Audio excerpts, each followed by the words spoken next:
O Ancelotti disse recentemente que a Copa do Mundo ganha quem sofre menos gols e não quem faz mais gols. O que é que dá para entender com isso? É que a seleção deve querer se defender muito bem e na frente alguém em algum momento vai acabar resolvendo. O Brasil deve ser um time que vai jogar contra adversários que vão se fechar muito, então ele vai depender da inspiração dos seus atacantes da frente.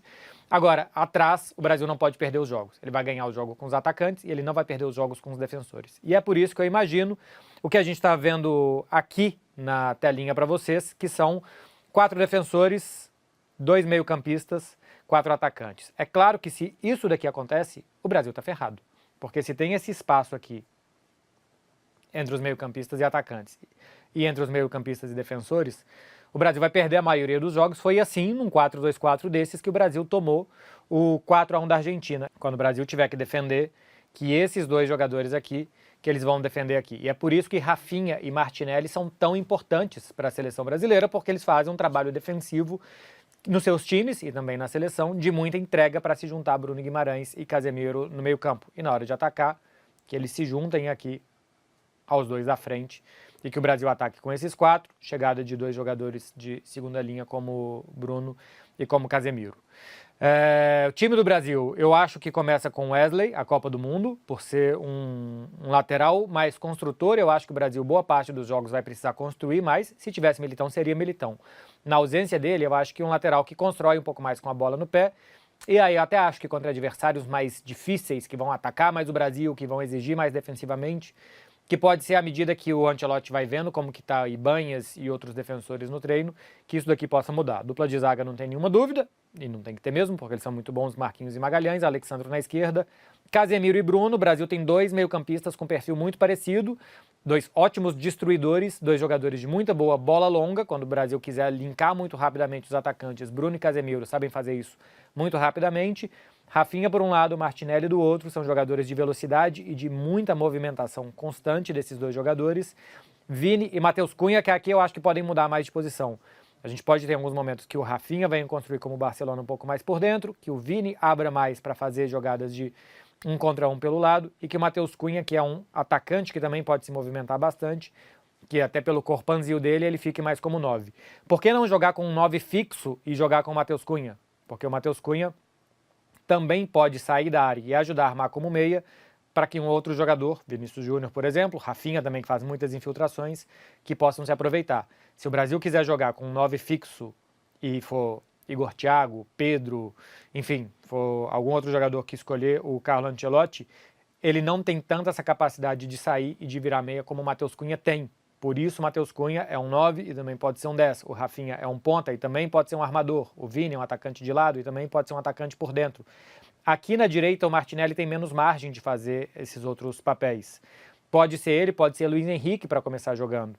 Acho que o Martinelli, pelo trabalho defensivo, sai algum passo à frente do atacante que está no Zenit. O Brasil deve jogar muitas vezes contra adversários que vão fazer isso daqui, que vão se fechar muito, e aqui eu acho que é o problema da seleção. Isso aqui foi o problema da seleção contra a Tunísia, por exemplo. A Tunísia se fechou, foi até com uma linha de 5, e para abrir esse tipo de defesa, como o Brasil não tem meio-campistas muito construtores, o Brasil não tem um Pedri, um Vitinha, um jogador desse calibre, e mais do que isso, não tem jogadores que combinem com esse tipo de atleta, que a gente já não tem, e o resto do time não dialoga com eles também. A gente tem mais jogadores físicos, como Bruno, Casemiro, de chegada, de chute de fora da área e de passes mais rápidos do que de controle. Para abrir defesa fechada, a gente tem mais problemas. E como não tem um serpenteador, um jogador driblador como o Estevão, de sair fazendo zigue-zague aqui em espaço curto, também gera mais problema. A ausência do Rodrigo também faz com que essas trocas de posição por aqui, de Rafinha, de Vini, tenha que ser bem treinado nesse período antes de Copa do Mundo, mas que com o Rodrigo já era um pouco mais natural que fizesse com o Vini. Mas para abrir defesas fechadas, eu acho que o Brasil vai ter um pouco mais de problema na Copa. E para isso, 4 defensores que defendem muito bem. Se tiver difícil, insistir, muitos ataques rápidos.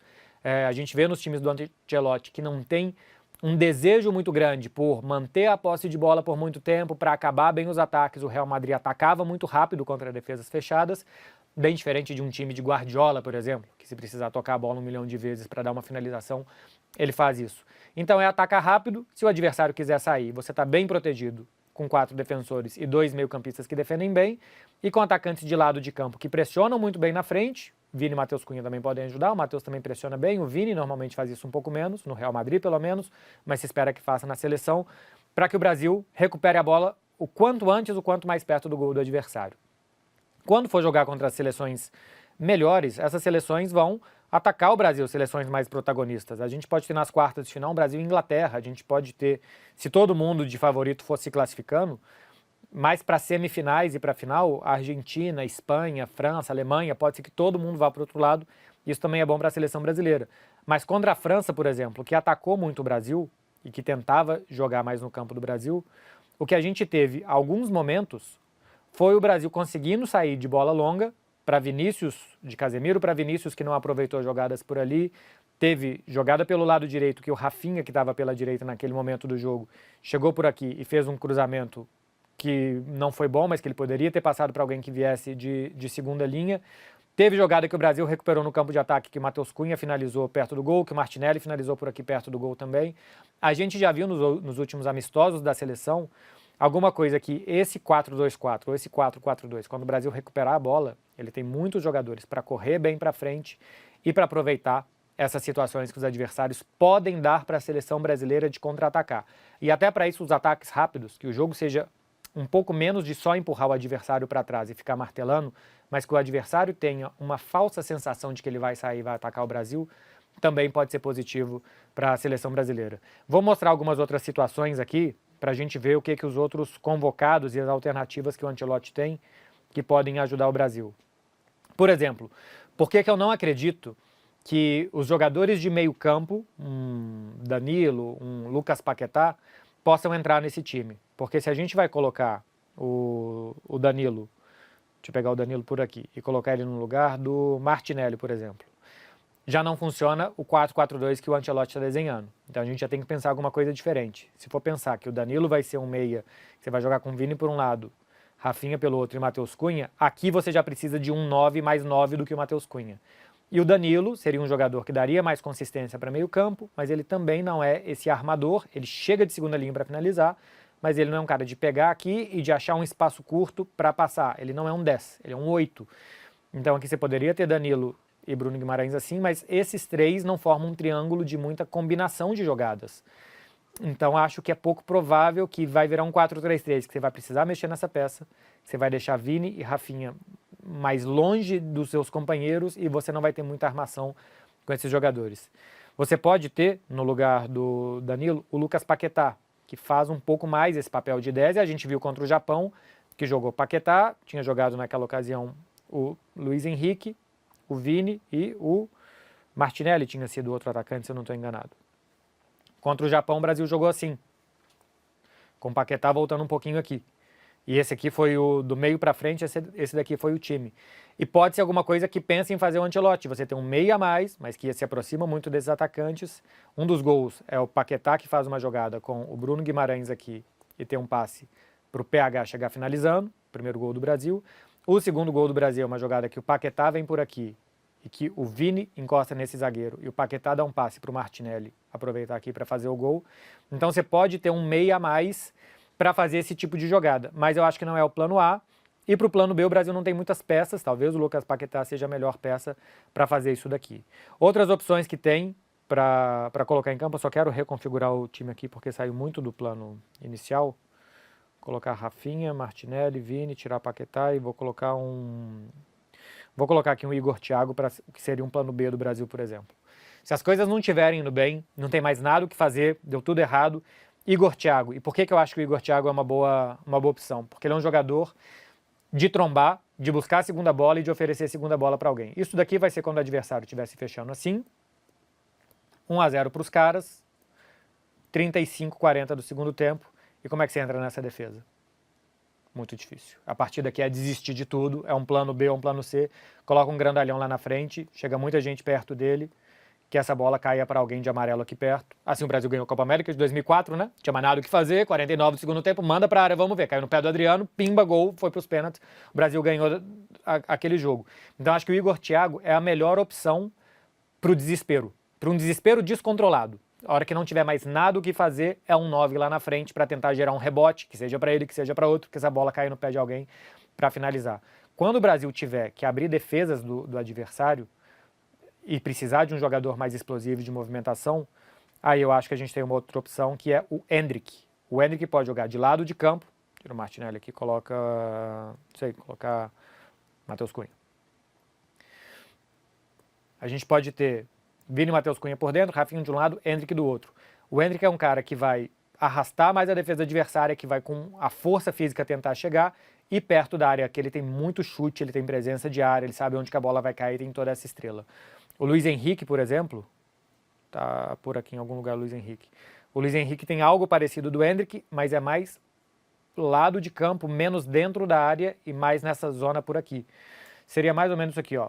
O Luiz Henrique trabalha mais aqui, pra gente ter uma ideia, e o Endrick trabalha mais aqui. O Endrick pega uma faixa mais central de ataque, que pode colocar ele como ponta, mas também como 9, para ele ser mais perigoso perto da marca do pênalti, onde o Brasil pode precisar de um jogador de finalização por ali. Então são as alternativas que o Ancelotti está tendo, mas eu acho que eu quase não mexi aqui atrás, porque esses 4 aqui de trás vão estar sempre defendendo, vão ter sempre 2 jogadores aqui para ajudar eles.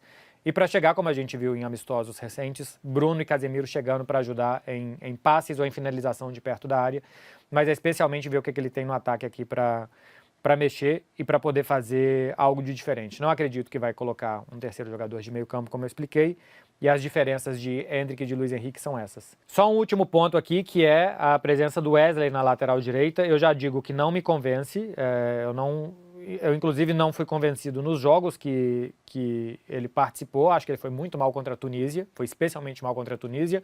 Acho que a França no início do jogo levou muita vantagem em cima do Wesley. E acho que é um lateral que defensivamente, que é onde o Brasil vai precisar, não entrega como seria o Militão, ou como pode ser o Ibanhas, por exemplo, um zagueiro por aqui. Então acho que esse aqui é um lateral de trabalhar mais, de avançar mais, para defesas fechadas o Brasil vai precisar, mas eu acho que a partir do momento que afunilar e que precisar de um pouco mais de consistência defensiva, o Ancelotti vai ter tido 3 semanas de treinos, mais a Copa, para ir vendo a evolução do Wesley e dos outros. Mas eu acho que ele pode perder a posição para um zagueiro defensor pelo lado direito. Não ter o Militão, acho que é superlativo, é uma ausência muito grande para a seleção brasileira, e o time vai funcionar pior sem o Militão, pela bola aérea e também pela capacidade de defender e uma saída de bola correta. O Brasil acho que não vai ter intenção de 1 milhão de passes, é simplesmente ligar esses 4 caras de ataque o quanto antes para eles ganharem os jogos. É isso, meu povo, da seleção brasileira. A Copa vence quem toma menos gols, não quem faz mais gols. A gente não pode esquecer isso na hora de pensar o que o Ancelotti quer fazer para ganhar essa Copa do Mundo. A gente não pode ignorar o que é a presença do Neymar e o que é uma revolução que esse time precisa ter para ele entrar. Porque o que a gente viu do Ancelotti por declarações ou por formação é isso daqui, que ataque com esses 4, que defenda com esses 4 e mais esses 2, e que seja muito ataque pelo lado do campo. Para entrar o Neymar, vamos supor que saia o Matheus Cunha, porque é até difícil supor quem é que vai sair, isso tudo aqui já muda muito, porque a gente já deixa de ter um jogador de corpo na frente para aguentar a pancada de costas, para fazer um pouco mais de pivô e para trabalhar um pouco mais para os companheiros. Com o Neymar, ele deve voltar um pouco por aqui, então você mexe um pouco o posicionamento de Vinícius para que o Neymar destro pelo lado esquerdo possa funcionar um pouco mais. A questão é que ele não joga aqui, né? É muito difícil imaginar que a gente vai ter simplesmente a condição de manter o esquema que tinha antes. A pressão depois sem a bola é bem diferente também com o Neymar e com o Vinícius Júnior. Isso não pode ser ignorado em um time que o técnico quer tomar menos gols do que fazer. Essa é a premissa de jogo do Carlo Ancelotti para essa Copa do Mundo com a seleção. Então, sem a bola vai ser alguma coisa de diferente. Com a bola, e essas trocas de Rafinha e Vinícius, por exemplo, devem acontecer menos com o Rafinha, ou quem jogar pela esquerda, e com o Neymar. É normal que ele volte um pouco mais por aqui, que seja um meia, e que ele acione esses caras na frente. Mas para isso, o Vinícius de 9 é difícil de imaginar. Então você coloca o Vinícius aqui. Então, para isso, você coloca o Rafinha aqui. E para isso, sobra o Luiz Henrique e você precisa de um centroavante. Então, para entrar o Neymar, você precisa de uma revolução do time, basicamente. Não sei nem se é o Igor Thiago, se é, não sei, o Endrick no lugar do Igor Thiago. Mas você precisa mudar muito as peças para que o Neymar jogue. Dá para jogar com o Neymar e Matheus Cunha, por exemplo, aqui? Até dá. mas aí na hora de defender, o Vini faz esse papel aqui que o Martinelli fazia, que a gente tem a entrega defensiva do Martinelli, não tem. E o Neymar tem menos entrega defensiva ainda, então você desequilibra ainda mais o seu time. Então, você ter o Neymar para que ele ache passes difíceis, para que ele ache aquelas tabelas que ele achou contra a Croácia até dentro do gol do adversário, é uma alternativa válida para a Copa do Mundo. Só que são tão difíceis os encaixes do que o Ancelotti testou até agora. Para um jogador de mais passe e um time que não pretende trocar tantos passes assim. Um jogador que precisa de muitas aproximações, talvez, para gerar essas linhas de passe, para um time que não vai ter tantas aproximações, mas sim pequenas conexões muito rápidas. Então, que bom que o Ancelotti tem tempo para treinar, porque ele precisa achar um time, talvez, de um plano A, que talvez seja isso daqui, e ele precisa redesenhar um time de plano B, talvez para ocasiões de jogo, se o Neymar não for titular, para ele colocar o Neymar para jogar. Então, de plano B já tem entrada de Endrick, já tem entrada de Igor Thiago e você ainda pode ter entrada de Neymar. O bom é ter muitas opções, o ruim é como que você vai desenhar isso daqui e eventualmente o Brasil vai perder a bola e vai ter que recuperar a bola. E recuperar a bola talvez seja difícil com 2 ou 3 jogadores que ajudem pouco ou com 1 ou 2 jogadores que ajudem muito pouco na defesa. O bom é que a gente tem o melhor técnico da Copa do Mundo para treinar esse time, para testar esse time, e se ele está convocando é porque ele sabe o que ele está fazendo. Então, nisso daqui, nesse campinho tático aqui, o Ancelotti vai ganhar do Deschamps, ele vai ganhar do Scaloni, ele vai ganhar do Luis de la Fuente, ele vai ganhar de todos. É a boa notícia. A má notícia é que o Scaloni vai ganhar do Ancelotti, o Deschamps vai ganhar do Ancelotti, o Luis de la Fuente vai ganhar do Ancelotti e o Roberto Martínez em Portugal também. Nesse campinho aqui, um técnico sempre ganha do outro. A partir daí, entram 11 caras de um campo, de um lado do campo, entram 11 caras do outro lado do campo e esses caras ganham e perdem os jogos. Então sempre pode acontecer alguma coisa diferente, porque quem decide são os jogadores e lá na hora a gente vai ver. É isso, meu povo, esse foi só o primeiro Campo e Bola pra vocês. Vem mais por aí, então vocês façam um favor de fazer tudo o que vocês sabem que tem que fazer, que tem que deixar like, que tem que se inscrever, que tem que ativar sininho, que tem que me seguir também na minha rede social e que se puder me mandar um pouco de recebidos também eu fico muito feliz. Eu já até me passei aqui, já era pra ter encerrado antes. Valeu, gente, até mais.